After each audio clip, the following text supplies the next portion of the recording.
What it do, what it do. It's your boy Andre Sproul, and you are tuning in to the Middle of the Fence podcast. Thank you so much for taking time out of your day, whether you're listening, watching, or both. As I like to say, time is the most valuable thing on this earth because we can spend it but can't make it back. So as always, thank you for your time. And today's episode is titled Two Tables, One Thanksgiving. So this is a Thanksgiving special episode. And in this episode, we're going to see how Thanksgiving looks and feels differently depending on which side of the fence you grew up on and what gratitude means through both lenses. And full disclaimer, when you guys are posting your plates on Instagram and social media, I will be judging because I know the way that my family cooks, we're going to be eating good. So all joking aside, let's get into today's show. And before I do, if you like this show, if you're a first-time listener or viewer, welcome. And if it's not your first time, please be sure to show us love on the podcast streaming platforms and comment and give us a 5-star rating and follow. And if you're watching us on YouTube, please be sure to like, comment, and subscribe. So finally, let's get into today's episode. So Thanksgiving on the tough terrain side. So Thanksgiving and how it looked like growing up for my family. So like I mentioned in previous episodes, grew up in a big Hispanic household. Me, my mom, my 3 siblings, aunt, uncle, cousin, grandma, grandpa. And I'll let you guys do the math with how many people Thanksgiving had with all of them. And then we also had moments where we had family friends come over and mutual friends as well. So Thanksgiving was always a large gathering. And the Black and Argentinian influence was shown by the food that we had. So we obviously had a turkey, just like everyone else. And my grandma actually used to put strips of bacon across the turkey while it was baking and all that. And I'm not sure if anyone else does that. If you do, let me know, because I haven't heard of it, only within my family dynamic. And outside of that, you had other food like rice and lasagna, some collard greens, some fried chicken from time to time, Big Mac and cheese, and then the sweets that everyone eats, like pumpkin pie, sweet potato pie, and anything else that you can think of.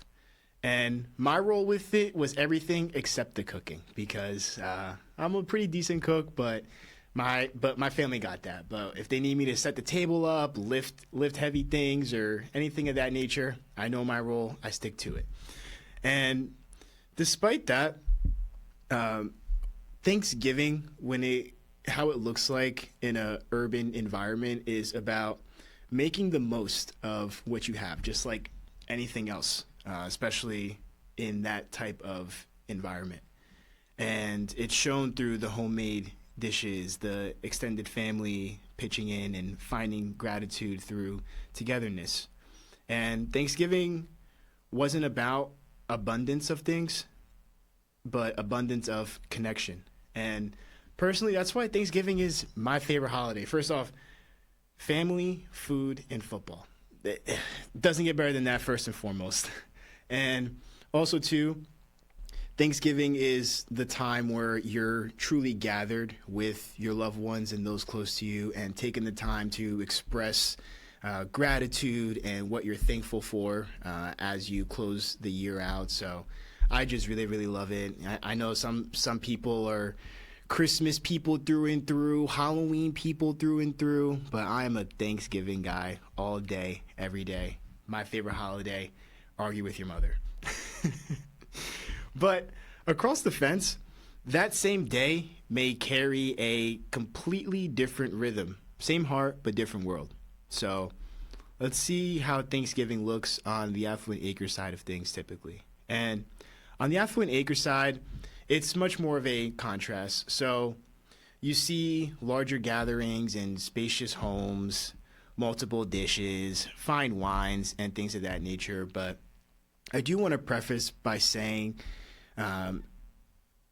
with the suburban side of living when it comes to Thanksgiving, it's not like everything is so grand and gesturous, if that's even a word. It's just like, sometimes it's on a much more smaller scale on the Affluent Acres side, where it's a normal suburban family, mom, dad, brother, sister, the dog, maybe a grandparent, aunt or uncle, and it's a small, more intimate type of setting and not more of a grandiose type of environment when it comes to Thanksgiving. And gratitude in an Affluent Acres type of environment may look more structured or planned, yet sometimes less emotionally raw.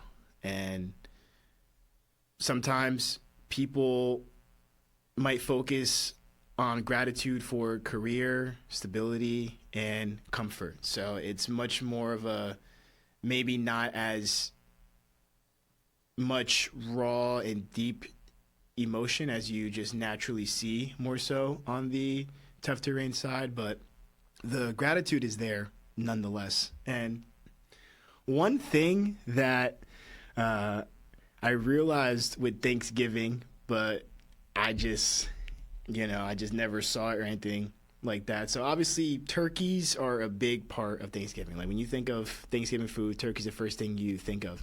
And I didn't realize until high school that cranberry sauce was a Thanksgiving essential, because I never saw it, never had it for any Thanksgivings growing up. And then once I got to high school, I heard some of my friends and classmates talking about it, and actually tried it at one of my friends' places. And I don't know, something as small as cranberry sauce and how it's very, very popular in American culture when it comes to this holiday. Something as little as that, that I can like look back and laugh about and realize that I had no idea what it was, or that it was such an integral part of the Thanksgiving tradition until I got to high school. So as I've gotten older, I've realized both experiences shaped how I see gratitude. They taught me that gratitude isn't about where you are, it's about how you show up. So I just want to quickly share 3 things that I'm grateful for this holiday season. And number 1, the exposure and opportunities from Affluent Acres. So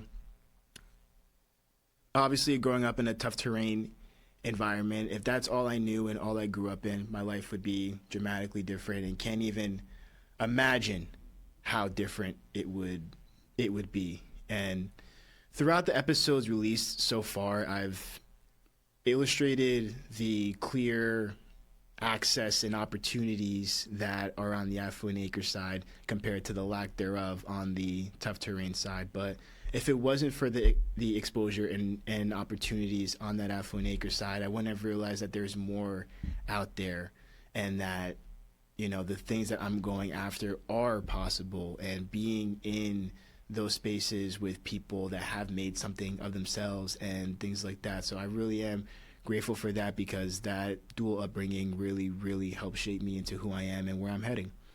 And second, the people in my life, the family, close friends, mentors, and anyone else that falls into those categories who bridge those two worlds together. And being grateful for your family is something that everyone mentions, but I truly am grateful for my family and friends and the important people in my life, because they've all played a large role in my life, whether I met them recently or they've known me my whole life.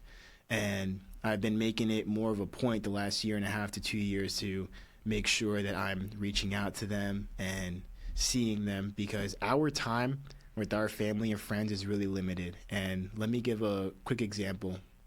So let's say you and your friends are 30 years old, you're college buddies, and you see each other once a year. The average life expectancy is 75. So from age 30 to age 75, that's 45 years. So you basically have 45 more times to see your friends if you only see them once a year, if you're 30 with that life expectancy. So really think about that.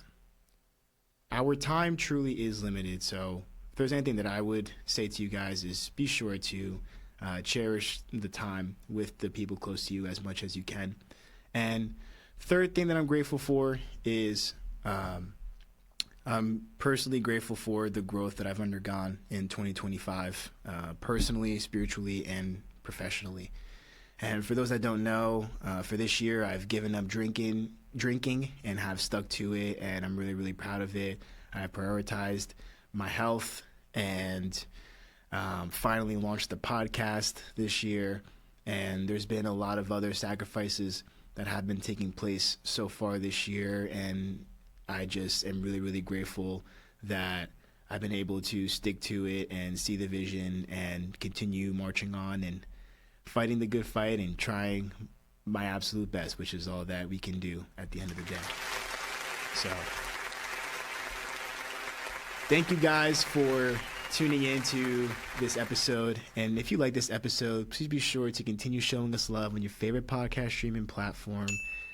Comment, subscribe, or follow, and give us a 5-star rating so we can continue growing the middle of the fence family.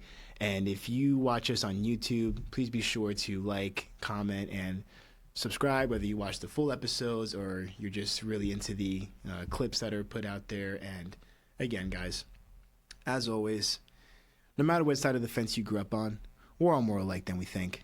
My name's Andre Spruill. Catch you guys next time.